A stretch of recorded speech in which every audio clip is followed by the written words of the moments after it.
Coucou à tous, donc aujourd'hui c'est le 8e jour de challenge, donc le 8 décembre, et pardonnez ma tenue, du coup j'ai mis quand même ma robe de chambre au-dessus de mes vêtements aujourd'hui parce que la chambre on la chauffe pas la journée et que du coup là j'ai vraiment très très froid. Je préfère quand même garder ma robe de chambre pour pas tomber malade, même si la vidéo a duré sûrement une dizaine de minutes, quand même je serais pas du tout à l'aise si je l'enlevais, donc voilà, c'est mieux comme ça. J'espère que vous allez bien, moi oui. Mieux qu'hier, je me suis bien reposée cette nuit et aujourd'hui j'ai moins de désagréments, de mal de bide ou quoi que ce soit, donc c'est quand même beaucoup mieux. Et donc aujourd'hui j'avais envie de vous parler, euh, après la suggestion d'une de mes abonnées suite à ma demande sur ma page Facebook, de vous parler donc de mon histoire en fait avec mon mari qui dure depuis maintenant un peu plus de 5 ans et demi. Voilà, donc ça ne me dérange pas du tout moi de parler de ma vie privée tant que j'en gère encore ce que je dis et puis même je me dis que de toute façon vous avez aussi le droit de vous poser des questions et à partir du moment où vous savez que je suis mariée, que vous savez même comment s'appelle mon mari, moi je ne considère pas qu'il y ait un risque à parler de ma vie privée, j'ai jamais eu de problème là-dessus, j'ai même d'ailleurs quasiment aucun sujet tabou, donc voilà, moi ça ne me dérange pas du tout, et au contraire ça me fait plaisir que vous vous y intéressiez aussi, parce que ça fait quand même partie intégrante de ma vie depuis maintenant plus longtemps encore que je fais ma chaîne, donc voilà, pour moi c'est vraiment très important, et c'est quand même la personne avec laquelle je vis, la personne qui me soutient le plus au quotidien, et puis voilà, c'est la personne avec laquelle je fais ma vie tout simplement. Donc voilà, c'est ma vie. Voilà. Donc on s'est rencontrés, nous, sur internet, sur le site adopteurmec.com. Et en fait, je m'étais inscrite sur ce site à la suite de tristes événements en fait qui me sont arrivés, surtout dans ma vie amoureuse. J'en pouvais plus en fait. Je me suis dit, cette fois-ci, je vais réessayer. Je retente de trouver quelqu'un. Désolée, j'ai un peu froid. Je retente de trouver quelqu'un, mais cette fois-ci, ce sera quelqu'un de bien. Et donc je me suis réinscrite en me disant, voilà, donc advienne que pourra, et puis je verrai bien donc qui s'intéresse à moi et tout ça. Parce que sur Adopte un mec, je sais pas si vous en connaissez le principe, enfin en tout cas à l'époque, il y a 5 ans et demi, c'est les hommes qui prennent... qui envoient des charmes ou de je sais plus quoi aux filles, et les filles valident ou invalident les charmes, ce qui fait que le mec en fait peut écrire ou pas à la fille qui l'intéresse pour faire connaissance. Voilà, donc moi j'attendais qu'on s'intéresse à moi, j'étais pas en recherche active du tout, je me suis juste dit je verrai bien ce qui me tombe dessus. Et donc voilà, ça a été le cas, donc Marc m'a envoyé un charme, enfin ça s'appelait comme ça à l'époque, je sais pas si ça s'appelle toujours comme ça maintenant. Et, euh, et du coup, voilà, je me suis dit, bon, il a une tête sympa sur sa photo, il s'appelle pas Beau Gosse du 75 ou je sais pas quoi, donc je me suis dit, bon vas-y, je valide et je le laisse m'écrire, de toute façon j'attendais rien du tout à ce moment-là précis, ni quoi que ce soit, et puis j'avais même pas regardé son profil, je crois, hein. J'ai juste vu sa tête sur la photo de profil, donc le petit... comme un petit aperçu à l'avatar en fait qu'on voyait quand la personne nous envoyait un charme, et donc je l'ai laissé m'écrire et il m'a écrit un mail super marrant et je me suis dit bon bah il a au moins l'air intéressant, et je suis quelqu'un quand même qui à partir du moment où je suis sur un site de rencontre, je parle avec les gens que j'ai laissé me parler, ou avec les gens qui me parlent si c'est sur un site où il n'y a pas besoin de validation ou quoi que ce soit. Je suis pas du tout sauvage sur internet, contrairement à dans la vie, je le suis beaucoup plus. Et du coup voilà, je me suis dit bon bah hop, j'écris, et puis moi j'aime beaucoup recevoir des mails, écrire des mails et tout ça, avoir du contact virtuel avec les gens, c'est quelque chose que j'ai toujours aimé, sans doute parce que j'étais une grande timide avant. Et du coup voilà, on a discuté pas mal par mail, d'abord sur le site, et ensuite on s'est ajouté sur MSN. Alors là, les jeunes filles qui regardent ma chaîne, ça va les faire marrer parce que je pense qu'il y en a beaucoup qui savent même pas ce que c'est. En dessous de 20 ans, je pense que... Non, je pense qu'elles savent pas. Ou alors c'est parce que on leur avait parlé de ce truc-là et que maintenant elles s'en moquent. J'en sais rien. En tout cas, oui, voilà, on avait parlé sur MSN. On se couchait vachement tard, hein. Je me rappelle qu'on discutait jusqu'à des fois 4-5 heures du mat. Et quand moi je travaillais le lendemain, il fallait que je me lève à 7 heures. C'était horrible. Mais on s'entendait d'être tellement bien en fait que du coup on restait des heures à discuter. Et c'était vraiment super sympa. Et puis au bout d'un moment, on a dit qu'on allait quand même se parler avec la webcam. parce que c'est vrai que c'est un pas supplémentaire avant la rencontre en fait, de se voir au moins physiquement, voir comment la personne bouge et tout ça, voir si ça nous intéresse toujours autant quoi. Alors moi c'est vrai qu'à cette époque-là, je le trouvais sympa et que ça j'étais contente de discuter avec lui, mais il était pas... il correspondait pas du tout à ce que j'avais déjà eu comme mec. Et du coup j'étais un petit peu... pas méfiante, mais disons que il était un peu insignifiant pour moi. Je n'étais pas du tout attirée par lui. Je le trouvais super sympa, j'étais vachement contente de discuter avec lui parce que c'était quelqu'un, et ça l'est toujours, de très intéressant. Mais voilà, j'avais pas envie d'aller plus loin que ça. Il me passait le temps et il le passait très bien en fait. Donc voilà, j'étais contente de discuter avec lui. Et quand je l'ai vu à la webcam, je me rappelle très bien de la scène. En fait, il était chez ses parents, donc là où il habitait avant d'habiter avec moi. Et son ordinateur était dans la salle à manger de ses parents. Donc en fait on avait vu sur un cadre qui est sur le mur de chez ses parents. Et lui il était en chemise. Parce que sûrement ce jour-là il avait eu ben, une présentation devant sa classe ou je sais pas quoi. Parce qu'il était en école de commerce à l'époque. En deuxième année il me semble sur 5. Et voilà, du coup, je m'étais dit, ah bah dis donc, il est classe et tout, ça doit être, il doit être cadre ou un truc comme ça, bonne situation. Parce que, en plus, comme j'avais vu le tableau derrière, je m'étais dit, ouais, bon, en plus, son appart est sympa et tout. Et en fait, je suis tombée d'assez haut parce que je l'ai trouvé beau quand je l'ai vu à la webcam et je me suis dit, il a une bonne situation.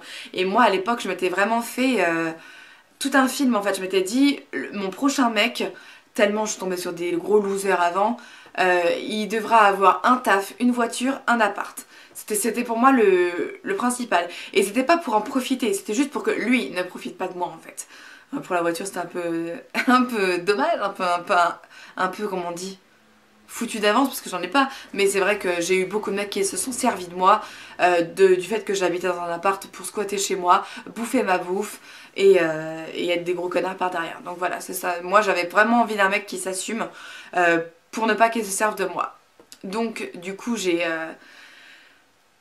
été contente quand j'ai vu ça, mais en fait très très vite, c'était pas du tout un menteur, donc il m'a très très vite dit qu'il était pas dans une situation comme ça, qu'il était toujours étudiant. Je sais pas pourquoi on n'en avait pas parlé avant en fait, parce que je sais pas, on devait parler de tout et de rien, mais pas de ça.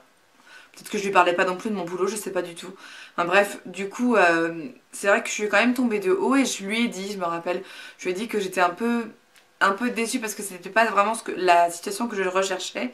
Surtout par le fait qu'il n'ait pas de boulot en fait, parce que un étudiant par rapport à une fille qui travaille déjà depuis, à l'époque, ouais, ça faisait 6-7 ans que je travaillais, on n'a pas la même vie du tout en fait. Donc c'est vrai que je m'étais dit, bon bah peut-être que ça va pas le faire et tout ça.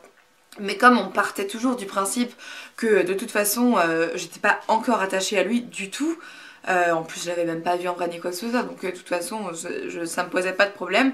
Du coup je suis passée outre en fait et j'ai continué à discuter avec lui et c'était marrant parce que sur MSN, je sais pas si vous vous en rappelez, on pouvait avec la touche F12 je crois parler en fait avec le micro de la webcam. On pouvait envoyer un son à la personne avec qui on parlait et du coup je m'étais dit bah tiens je me demande quel genre de voix il a parce que en fait je comprenais pas que ce mec là soit célibataire, donc je me disais il doit avoir un énorme défaut euh, qui qui est caché pour l'instant, je sais pas comment, parce que c'est facile, enfin je sais pas comment si, parce que c'est hyper facile de cacher sur internet, et du coup je t'ai dit il doit avoir un défaut de merde qui fait que les filles veulent pas de lui en fait. Et donc je le cherchais, je me suis dit ça se trouve il a une voix pourrie, une petite voix aiguë et tout ça, du coup je me suis dit ah bah tiens je vais le faire parler, comme ça on va bien voir quelle voix il a. Et en fait, ben non, parce que j'ai adoré sa voix quand il m'a parlé. Je me suis dit, mais putain, mais qu'est-ce qu'il y a alors? Qu'est-ce qui va pas qui fait qu'il est célibataire ce mec? Et du coup, très très vite, j'ai voulu le rencontrer. Parce que j'en avais marre déjà, j'avais envie de soit passer à la vitesse supérieure, soit complètement l'oublier le mec, parce que j'avais pas envie de perdre mon temps en fait. Et j'avais déjà perdu beaucoup trop de temps avec d'autres mecs avec qui j'avais discuté 3-4 mois avant de les rencontrer en vrai. Et pour moi c'est une très très très mauvaise solution ça, parce que je pense qu'il faut vite voir les gens pour que déjà la rencontre soit beaucoup plus naturelle, comme si elle avait eu lieu dans la vie de tous les jours, et puis pour ne pas se faire trop de films en fait, parce que quand on rencontre quelqu'un, l'air de rien, le physique il compte énormément, et sur internet on peut tout cacher, donc voilà, j'avais pas du tout envie de refaire la même erreur que j'avais pu faire auparavant. Et du coup, on s'est rencontrés après 2 ou 3 semaines à discuter, donc quasiment tous les jours, toutes les soirées, et à passer notre temps ensemble en fait. Du coup, je m'étais dit, il n'y avait pas de souci de le rencontrer. Et je savais toujours pas ce que j'attendais de lui, hein, donc je l'ai rencontré et on a passé, il était midi quand on s'est vu, on a mangé au restaurant, on a passé tout l'après-midi à se balader dans Paris et tout ça. Et ensuite, on a rejoint ma sœur parce que lui, il devait repartir parce qu'il avait un mariage le soir. Et moi, j'ai rejoint ma sœur du coup dans Paris. On a bu un verre avec elle. Et après, lui, il est rentré chez lui. Nous, on est rentré chez nous, je pense, ou un truc comme ça. Et du coup, enfin, chez nous, non, parce qu'on habitait fort. Bref. J'en sais rien ce qui s'est passé après avec ma soeur, mais bon, bref. En tout cas, Marc est reparti. Il n'y a rien eu ce jour-là du tout entre nous. On s'est fait la bise, on s'est dit bah à bientôt machin. Et voilà. Donc lui m'a avoué par la suite qu'il aurait eu envie de m'embrasser et tout ça. Enfin c'est mignon. Mais moi pas du tout. Je m'étais dit ce mec est super sympa, mais je veux pas sortir avec lui.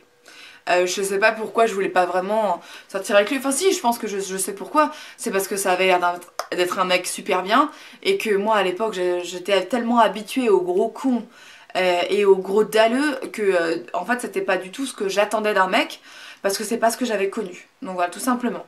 Et alors du coup on s'est revus. Je pense qu'à la fin de la semaine d'après, ça devait être un samedi, on s'est revus le vendredi d'après. On est allé manger au resto qui était pas loin de chez moi du tout, et ensuite il avait apporté des DVD, donc on est allé chez moi et on a regardé les DVD. À la fin de cette soirée là, on est sortis ensemble pour s'embrasser, et ensuite il est reparti chez ses parents, parce qu'il habitait chez ses parents. Et voilà, donc par contre quand il est parti de chez moi, je me suis dit qu'est-ce que je vais faire, parce que je n'avais toujours pas envie de sortir avec lui, et mais lui visiblement oui, enfin, ça m'avait fait de la peine parce que je me suis dit il est super sympa, on s'entend hyper bien, qu'est-ce que j'ai? Donc je me suis dit, bon bah je vais laisser un peu de temps passer et puis je verrai bien. Et puis au fur et à mesure, en fait, on sortait vraiment ensemble, évidemment, parce que je suis pas du genre à embrasser le mec et la fois d'après, quand je le revois, je fais comme si de rien n'était. Enfin, j'ai jamais été comme ça, et comme je pense que de toute façon, même si, vu que je suis quelqu'un qui ne sait pas dire les choses en face, quand elle blesse la personne. Donc de toute façon, je n'aurais pas réussi à lui dire que je voulais pas sortir avec lui, quoi. Du coup, on se revoyait et tout ça, on s'entendait ensemble, ça se passait très bien, on faisait beaucoup de balades, on discute énormément. Enfin, c'est vrai que c'est la personne, je crois, avec ma sœur Sophie, avec qui j'ai le plus parlé dans le monde, tellement on passe notre vie à discuter, et c'était déjà le cas à l'époque. Et ensuite, très vite, donc, enfin très vite, non pas du tout, il a attendu un bon mois et demi que je m'attache bien à lui pour me dire que, donc on était en avril, il a dû me dire ça début juin, ouais c'est ça, et début juin il m'a dit que mi-août il devait partir aux États-Unis pour 4 mois pour ses études, donc il y avait un cursus qui faisait qu'il avait de l'université à faire aux États-Unis. Alors du coup, je me suis dit, bon bah, super. J'étais contente parce que j'avais trouvé quelqu'un de bien, et il allait partir 4 mois aux États-Unis. Et même si à l'époque, je sais pas, tout comme aujourd'hui d'ailleurs, je me posais pas trop de questions sur lui et sa fidélité ou quoi que ce soit, mais je me suis dit, c'est peut-être moi qui vais en avoir marre d'attendre qu'il revienne et qui vais simplement le quitter quand il sera là-bas, quoi. Je savais pas du tout à quoi m'en tenir, mais du coup j'étais très très triste parce que j'avais trouvé quelqu'un de bien. Du coup, il a fait ses 4 mois aux États-Unis. Ça a été un déchirement au départ, mais ça s'est très bien passé, notamment grâce à MSN par la suite. Et il est revenu donc en décembre, fin décembre, pour passer les fêtes. Et il est de nouveau parti cette fois-ci au Monténégro pour encore 4 mois. Pour un stage en fait, qu'il devait faire à l'étranger aussi. Et il avait trouvé un stage au Monténégro. Persuadé que jamais c'est le Monténégro qui le retiendrait. Et ben si, et du coup il était parti là-bas. Et c'est quand il est parti là-bas que je me suis rendu compte que j'étais vraiment vraiment amoureuse de lui. Parce que il m'avait manqué, et quand je l'ai revu là-bas, parce que j'y suis allée, du coup moi j'ai passé 4-5 jours là-bas, je me suis rendu compte que c'était vraiment l'homme de ma vie en fait. Quand j'y suis allée, ça a été comme une révélation pour moi, et c'est là que je me suis rendu compte que j'étais amoureuse de lui. Alors ça a pris énormément de temps, Parce que normalement, moi je me rends compte au bout de 2-3 semaines hein, que je suis amoureuse d'un mec. Et là, ça avait pris, sûrement, c'était en avril. Ouais, ça c'était pour nous 1 an. Donc ça m'a pris quasiment 1 an, parce que c'était un tout petit peu avant, euh, pour savoir que j'étais vraiment amoureuse de lui. Et là, je me suis dit, c'est lui le bon. Parce que pour que je... Avec toute la réserve que j'avais engrangée et toutes les barrières que je m'étais mises, il avait quand même réussi à me rendre amoureuse de lui. Et donc je me suis dit, bah, c'est lui l'homme de ma vie. Et quand il est revenu du Monténégro, donc il est revenu en mai de l'année d'après, du coup ça faisait déjà 1 an et 1 mois qu'on était ensemble, je lui ai dit que j'avais envie qu'on vive ensemble. Donc au début ça a été un peu compliqué. La vidéo va durer 4 heures, enfin c'est presque fini là en fait, mais bon, quand même, j'espère que c'est assez intéressant, j'en sais rien. Mais bon, ça t'est demandé, donc on sait jamais.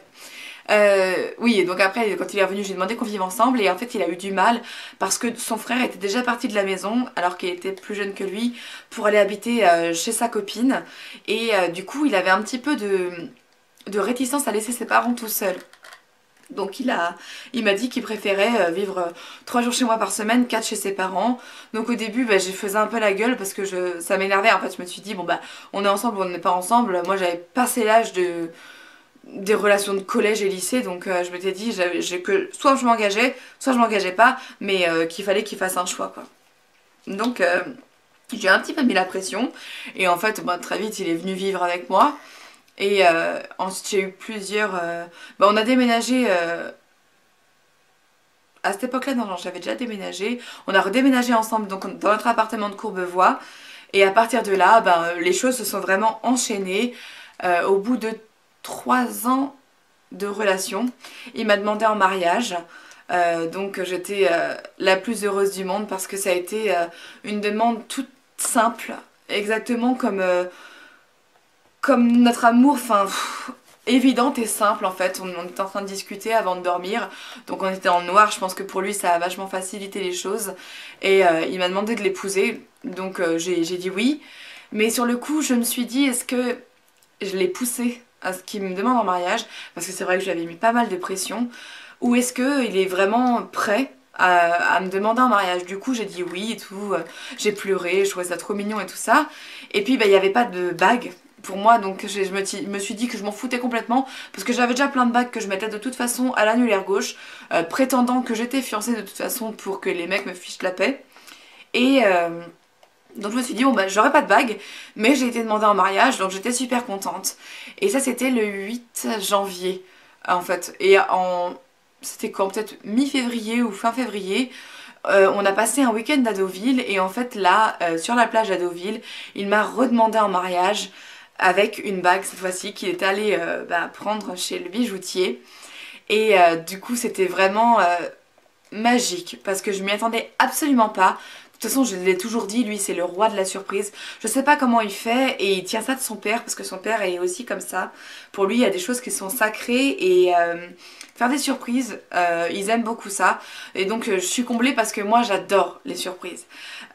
J'ai toujours peur qu'on m'en fasse. Mais j'adore ça en fait, c'est un truc qui me touche énormément et c'est pour ça que j'adore aussi en faire. Mais je suis pas très douée pour ça, donc moi j'ai souvent des surprises pour les anniversaires, des fêtes organisées surprises. J'en ai déjà fait 2 en 5 ans, donc c'est pas mal je trouve.